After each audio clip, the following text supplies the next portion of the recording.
Hi ಎಲ್ಲರಿಗೂ ನಮಸ್ಕಾರ. ನನ್ನ ಹೆಸರು ತೇಜಸ್ ಆ್ಯಂಡ್ ನೀವು ನೋಡ್ತಾ ಇದ್ದಾರೆ ಟೆಕ್ ಔಟ್ಬಾಕ್ಸ್ ಕನ್ನಡ ಯೂಟ್ಯೂಬ್ ಚಾನಲ್. ಇವತ್ತಿನ ವೀಡಿಯೋದಲ್ಲಿ ನಾವು ಈ ಒಂದು ಕ್ಯಾಮ್ರಾನ ಅನ್ಬಾಕ್ಸಿಂಗ್ ಮಾಡಿ ರಿವ್ಯೂ ಮಾಡ್ತಾ ಇದ್ದೀವಿ. ಸೊ ನೀವು ನೋಡ್ತಾ ಇರ್ಬೋದು ನನ್ನ ಕೈಯಲ್ಲಿ ಇಷ್ಟಿದೆ. ಸೊ ಇದರಲ್ಲಿ ಯಾವ ರೀತಿ ಫೋಟೋಸ್ ಮತ್ತು ವೀಡಿಯೋಸ್ ಬರುತ್ತೆ ಅಂತ ನಾನು ನಿಮಗೆ ಇವತ್ತಿನ ವೀಡಿಯೋದಲ್ಲಿ ಈ ಪ್ರಾಡಕ್ಟ್ನ ಅನ್ಬಾಕ್ಸಿಂಗ್ ಮಾಡಿ ರಿವ್ಯೂ ಮಾಡ್ತಾ ಇದ್ದೀನಿ. ಮತ್ತು ಇದ್ರದ್ದು ಕ್ವಾಲಿಟಿ ಕೂಡ ನಿಮಗೆ ಈ ವಿಡಿಯೋದಲ್ಲಿ ತೋರಿಸ್ತಾ ಇದ್ದೀನಿ. ವೀಡಿಯೋ ಸಖತ್ ಇಂಟ್ರೆಸ್ಟಿಂಗ್ ಆಗುತ್ತೆ, ಅದಕ್ಕೋಸ್ಕರ ತಾಳ್ಮೆಯಿಂದ ಎಂಡ್ ತನಕ ನೋಡಿ ಅಂತ ಹೇಳ್ತಾ, ಇನ್ನು ನೀವೇನಾದರೂ ನಮ್ಮ ಚಾನಲ್ಗೆ ಸಬ್ಸ್ಕ್ರೈಬ್ ಮಾಡ್ಕೊಂಡಿಲ್ಲ ಅಂತಂದರೆ ಬೇಗ ಸಬ್ಸ್ಕ್ರೈಬ್ ಮಾಡಿಕೊಂಡು ಬೆಲ್ ನೋಟಿಫಿಕೇಷನ್ ಮೇಲೆ ಕ್ಲಿಕ್ ಮಾಡ್ಕೊಳ್ಳಿ. ನಾವು ಯಾವಾಗ ಹೊಸ ವೀಡಿಯೋ ಅಪ್ಲೋಡ್ ಮಾಡಿದ್ರೆ ನಿಮಗೆ ನೋಟಿಫಿಕೇಷನ್ ಬರುತ್ತೆ. ನಾನು ಹೇಳ್ತಾನೆ ಇರ್ತೀನಿ, ನೀವು ಮಾಡಲ್ಲ, ನನಗೆ ಗೊತ್ತು, ಆದರೂ ಹೇಳೋದು ನನ್ನ ಧರ್ಮ, ಹೇಳ್ತೀನಿ. ಸಬ್ಸ್ಕ್ರೈಬ್ ಮಾಡೋರು ಮಾಡ್ಕೊಳ್ಳಿ. ಸೊ ಇವಾಗ ಅನ್ಬಾಕ್ಸಿಂಗ್ ಶುರು ಮಾಡೋಣ. ಸೊ ಗೈಸ್, ಬಾಕ್ಸ್ ಪ್ಯಾಕೇಜ್ ನಿಮಗೆ ಈ ರೀತಿ ನೋಡೋಕೆ ಸಿಗುತ್ತೆ. ಸ್ಪೋರ್ಟ್ಸ್ HD DV ಅಂತ ಮುಂದೆ ಬರೆದಿರುತ್ತೆ, ಮತ್ತು ಮಿನಿ DV ಕ್ಯಾಮ್ರಾ ಅಂತ ಮುಂದೆಗಡೆ ಬರೆದಿದೆ. ನೀವು ನೋಡ್ತಾ ಇರ್ಬೋದು. ಫುಲ್ HD ಈ ಒಂದು ಕ್ಯಾಮ್ರಾ ರೆಕಾರ್ಡ್ ಮಾಡುವಂಥ ಸಾಮರ್ಥ್ಯ ಇದರಲ್ಲಿ ಅಂತ ಕೊಟ್ಟಿದ್ದಾರೆ, ಇದರಲ್ಲಿದೆ ಅಂತ ಕೊಟ್ಟಿದ್ದಾರೆ. ಮತ್ತು ಹಿಂದೆಗಡೆ ನೋಡೋದಾದರೆ ನಿಮಗೆ ಇದರದ್ದು ವೀಡಿಯೋ ಕ್ವಾಲಿಟಿ ಮತ್ತು ಆಡಿಯೋ ರೆಸೊಲ್ಯೂಷನ್ಸು ಮತ್ತು ಆಡಿಯೋ ಯಾವ ರೀತಿ ಇದು ತೆಗೆಯುತ್ತೆ ಅಂತ ನಿಮಗೆ ಕೊಟ್ಟಿದ್ದಾರೆ. ಇನ್ನು ರೈಟ್ ಸೈಡಲ್ಲಿ ನೋಡೋದಾದರೆ ವೀಡಿಯೋ, PC ಕ್ಯಾಮ್ರಾ ಮತ್ತು ಫೋಟೋಸ್ ತೆಗಿಬೋದು, ಆಡಿಯೋ ರೆಕಾರ್ಡ್ ಕೂಡ ಮಾಡ್ಬೋದು, ಮತ್ತು ಮೋಷನ್ ಟ್ರ್ಯಾಕಿಂಗ್ ಕೂಡ ಇದರಲ್ಲಿ ಮಾಡ್ಬೋದು ಅಂತ ಕೊಟ್ಟಿದ್ದಾರೆ. ಮತ್ತು ಅದರ ಆಪೋಸಿಟ್ ಸೈಡಲ್ಲಿ ಇನ್ನಷ್ಟು ಸ್ಪೆಸಿಫಿಕೇಷನ್ ಕೊಟ್ಟಿದ್ದಾರೆ. ಸೊ ಈಗ ಕ್ಯಾಮ್ರಾನ ನಾವು ಅನ್ಬಾಕ್ಸಿಂಗ್ ಮಾಡೋಣ. ಸೊ ಬಾಕ್ಸ್ನ ಓಪನ್ ಮಾಡ್ತಿದ್ದಂಗೆ ನಮಗೆ ಕ್ಯಾಮ್ರಾ ಸಿಗುತ್ತೆ. ಸೊ ಕ್ಯಾಮ್ರಾ ಜೊತೆಗೆ ಅದಕ್ಕೆ ಬೇಕಾದಂಥ ಸಪ್ರೇಟ್ ಏನು ಪಾರ್ಟ್ಸ್ ಇರುತ್ತಲ್ಲ, ಬೇರೆದು ಅದೆಲ್ಲ ಕೊಟ್ಟಿದ್ದಾರೆ. ಸೊ ಒಂದು ಯೂಸರ್ ಮನೇಲಿ ಕೊಟ್ಟಿದ್ದಾರೆ, ಮತ್ತು ಒಂದು ಕೇಬಲ್ ಕೊಟ್ಟಿದ್ದಾರೆ ಚಾರ್ಜಿಂಗೋಸ್ಕರ. ಸೊ ಇದರಲ್ಲಿ ಚಾರ್ಜಿಂಗ್ ಮಾಡ್ಕೊಬೇಕಾಗುತ್ತೆ. ಮತ್ತು ಒಂದು ಕ್ಲಿಪ್ ಕೊಟ್ಟಿದ್ದಾರೆ, 2 ಕ್ಲಿಪ್ ಕೊಟ್ಟಿದ್ದಾರೆ ಆ್ಯಕ್ಚುಲಿ. ಸೊ 2 ಕ್ಲಿಪ್ನ ಯೂಸ್ ಮಾಡ್ಕೊಂಡು ನಾವು ಕ್ಯಾಮ್ರಾನ ಎಲ್ಲಿ ಬೇಕೋ ಅಲ್ಲಿ ನಾವು ಕ್ಲ್ಯಾಂಪ್ ಹಾಕಿ ಅದನ್ನು ಫಿಟ್ ಮಾಡ್ಬೋದು, ನಮಗೆ ಯಾವ ರೀತಿ ಬೇಕೋ ಆ ರೀತಿ.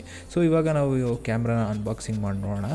ಸೊ ಕವರಿಂದ ಆಚೆ ಬಂದಿದ ತಕ್ಷಣ ನನಗೆ ಫೀಲ್ ಆಗಿದೆ ಏನು ಅಂತಂದರೆ, ಫುಲ್ ಇದು ಪ್ಲಾಸ್ಟಿಕ್ ಬಿಲ್ಡ್ ಆಯಿತಾ. ಸೊ ಇದ್ರದ್ದು ಕಾಸ್ಟ್ ಬಂದ್ಬಿಟ್ಟು ನಿಮಗೆ 850 ರೂಪೀಸ್, 900 ರೂಪೀಸ್ ಇರುತ್ತೆ. ಸೊ 900 ರೂಪೀಸ್ ಇದ್ರದ್ದು ಕಾಸ್ಟು. ಅಲ್ಲಿಗೆ ನೀವೇ ಲೆಕ್ಕ ಹಾಕಬೇಕು ಇದ್ರದ್ದು ಕ್ವಾಲಿಟಿ ಹೆಂಗಿರುತ್ತೆ ಅಂತ. ಸೊ ಅಲ್ಲಿ ನಿಮಗೆ ರೈನ್ಬೋ ಕಲರ್ದು ಸ್ಟ್ರೈಪ್ಸ್ ಕಾಣ್ತಾ ಇದೆಯಲ್ಲ, ಅದೇನಾದರೂ ಒಂಚೂರು ಹಿಂಗೆ ಕೈಯಲ್ಲಿ ಎತ್ತಿದ್ರೆ ಸಾಕು, ಪಟ್ ಅಂತ ಕೈಗೆ ಬಂದುಬಿಡುತ್ತೆ. ಇವೆರಡು ಮೇಲ್ಗಡೆ ಇರೋಂಥ ಬಟನ್ಸು, ಒಂದು ಸ್ವಿಚ್ ಆನ್ ಬಟನ್ನು, ಇನ್ನೊಂದು ಮೆನು ಬಟನ್ ಇರುತ್ತೆ. ಮುಂದೆಗಡೆ ನಿಮಗೆ ರೆಡ್ ಕಲರಲ್ಲಿ ಇದೆಯಲ್ಲ ಅದು ಲೆನ್ಸು. ಇನ್ನು ಈ ಸೈಡಲ್ಲಿ ನೋಡ್ತಾ ಇದ್ದರೆ ನಿಮಗೆ ಒಂದು ಚಾರ್ಜಿಂಗಿಗೆ ಒಂದು ಪೋರ್ಟ್ ಕೊಟ್ಟಿದ್ದಾರೆ, ಇನ್ನೊಂದು SD ಕಾರ್ಡ್ ಹಾಕೋಕ್ಕೆ ಸ್ಲಾಟ್ ಕೊಟ್ಟಿದ್ದಾರೆ. ಅದು ಬಿಟ್ಟರೆ ಬೇರೆ ಕಡೆ ಏನೂ ಇರೋದಿಲ್ಲ. ಸೊ ಜಸ್ಟ್ ನಿಮಗೆ ಮ್ಯಾನ್ಯುಯಲ್ ಮೂಡ್ ಎಲ್ಲ ಚೇಂಜ್ ಮಾಡೋದಕ್ಕೆ ನೀವು ಅಲ್ಲಿ ಪವರ್ ಬಟನ್ ಕೊಟ್ಟಿದ್ದಾರಲ್ಲ, ಸೊ ಅದನ್ನೇ ಯೂಸ್ ಮಾಡಬೇಕಾಗತ್ತೆ. ಸೊ ಬಾಕ್ಸ್ ಒಳಗಡೆ ನಮಗೆ ಇಷ್ಟೆಲ್ಲ ಕಾಂಪೊನೆಂಟ್ ಸಿಗ್ತಾ ಇದೆ. ಸೊ ಇವಾಗ ಕ್ಯಾಮ್ರಾ ಅದು ಕ್ವಾಲಿಟಿ ಯಾವ ರೀತಿ ಇದೆ ಅಂತ ನಾವು ಚೆಕ್ ಮಾಡ್ಬೋದು. ಸೊ ಗೈಸ್, ಇವಾಗ ನೀವು ನೋಡ್ತಾ ಇರೋ ವಿಡಿಯೋ ರೆಕಾರ್ಡ್ ಆಗ್ತಾ ಇರೋದು ಇದೇ ಕ್ಯಾಮ್ರಾದಲ್ಲಿ. ಸೊ ನೀವು ನೋಡ್ತಾ ಇದ್ದೀರಾ. ಸೊ ಇದನ್ನ ನಾರ್ಮಲ್ ಆಗಿ ನಾವು ಯೂಸ್ ಮಾಡೋದಕ್ಕಾಗಲ್ಲ, ಬಟ್ ಸುಮ್ಮನೆ ಒಂದು ಸೆಕ್ಯೂರಿಟಿ ಕ್ಯಾಮ್ರಾ ಥರ ನಾವು ಯೂಸ್ ಮಾಡ್ಬೋದು. ಸೊ ಇದರಲ್ಲಿ ಮೋಷನ್ ಸೆನ್ಸರ್ ಬೇರೆ ಇದೆ. ಸೊ ಆ ಮೋಡ್ನ ನೀವು ಆನ್ ಮಾಡಿದ್ರೆ ಈ ಕ್ಯಾಮ್ರಾ ಮುಂದೆ ಜಸ್ಟ್ ಯಾರಾದರೂ ಪಾಸ್ ಆದರೆ ಆವಾಗ ಇದು ವಿಡಿಯೋ ರೆಕಾರ್ಡ್ ಮಾಡೋದಕ್ಕೆ ಸ್ಟಾರ್ಟ್ ಮಾಡುತ್ತೆ. ಸೊ ಈ ರೀತಿ ನೀವು ಈ ಕ್ಯಾಮ್ರಾನ ಯೂಸ್ ಮಾಡ್ಬೋದು. ಕ್ವಾಲಿಟಿ ಸುಮಾರಾಗಿರುತ್ತೆ ಅಂತ ನನಗೆ ಗೊತ್ತು. ಇದ್ರದ್ದು ಪ್ರೈಸ್ ಬಂದ್ಬಿಟ್ಟು 850 ರೂಪೀಸ್. ಇದ್ರದ್ದು ಕ್ವಾಲಿಟಿ ಹೆಂಗಿರುತ್ತೆ ಅಂತ ನೀವೇ ಯೋಚನೆ ಮಾಡಿ. ಸೊ ಗೈಸ್, ಕ್ಯಾಮ್ರಾ ಕ್ವಾಲಿಟಿ ನೋಡಿದ್ರಲ್ಲ, ಒಂದು ರೇಂಜಿಗೆ ಓಕೆ, ಯೂಸಬಲ್ ಆಗಿದೆ. ಅಂದರೆ ಕ್ಯಾಮ್ರಾದಲ್ಲಿ ರೆಕಾರ್ಡ್ ಆಗಿರೋಂಥ ವೀಡಿಯೋ, ಸೊ ಆ ವೀಡಿಯೋದಲ್ಲಿ ಏನೇನು ನಡೀತಾ ಇದೆ ಅಂತ ನಾವು ರೆಕಗ್ನೈಸ್ ಮಾಡ್ಬೋದು. ಸೊ ಅಷ್ಟೊಂದು ತೆಗ್ದಾಕೋ ರೇಂಜಿಗೆ ಏನಿಲ್ಲ, ಬಟ್ ಕ್ವಾಲಿಟಿ ಮಾತ್ರ ತುಂಬ ವರ್ಸ್ಟ್ ಆಗಿದೆ. ಬಟ್ ವೀಡಿಯೋದಲ್ಲಿ ಏನು ನಡೀತಾ ಇದೆ ಅಂತ ನಮ್ಗೆ ಕ್ಲಿಯರ್ ಕಟ್ಟಾಗಿ ಗೊತ್ತಾಗುತ್ತೆ. ಸೊ ನನಗೆ ಅನಿಸಿದ ಮಟ್ಟಿಗೆ ಇದಕ್ಕೆ 800 ರೂಪೀಸ್ ಕೊಡ್ಬೋದು, ಅದಕ್ಕಿಂತ ಜಾಸ್ತಿ ಕೊಡೋ ರೇಂಜಿಗೆ ಏನಿಲ್ಲ ಇದು ಅಂತ ನನಗೆ ಅನಿಸಿದ್ದು. ಮತ್ತು ಇದ್ರದ್ದು ಬಿಲ್ ಕ್ವಾಲಿಟಿನೂ ಅಷ್ಟೇ, 800 ರೂಪೀಸ್ಗೆ ಯಾವ ರೀತಿ ಬಿಲ್ ಕ್ವಾಲಿಟಿ ಇರಬೇಕೋ ಅದೇ ರೀತಿಯೂ ಇದೆ.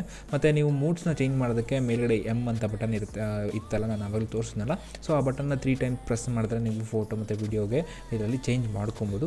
ಸೊ ಒಂದು ರೇಂಜಿಗೆ ಯೂಸಬಲ್ ಕ್ಯಾಮ್ರಾ ಇದು. ಸೊ ಗೈಸ್, ಇದಿಷ್ಟು ಈ ಒಂದು ಮಿನಿ ಕ್ಯಾಮ್ರಾದು ರಿವ್ಯೂ. ಸೊ ನಿಮಗೇನಾದರೂ ಈ ವಿಡಿಯೋ ಇಷ್ಟ ಆಗಿದ್ರೆ ಏನು ಮಾಡಬೇಕು ಅಂತ ನಿಮಗೆ ಗೊತ್ತು. ಸಬ್ಸ್ಕ್ರೈಬ್ ಮಾಡಿಕೊಂಡು ಬೆಲ್ ನೋಟಿಫಿಕೇಷನ್ ಮೇಲೆ ಕ್ಲಿಕ್ ಮಾಡ್ಕೊಳ್ಳಿ.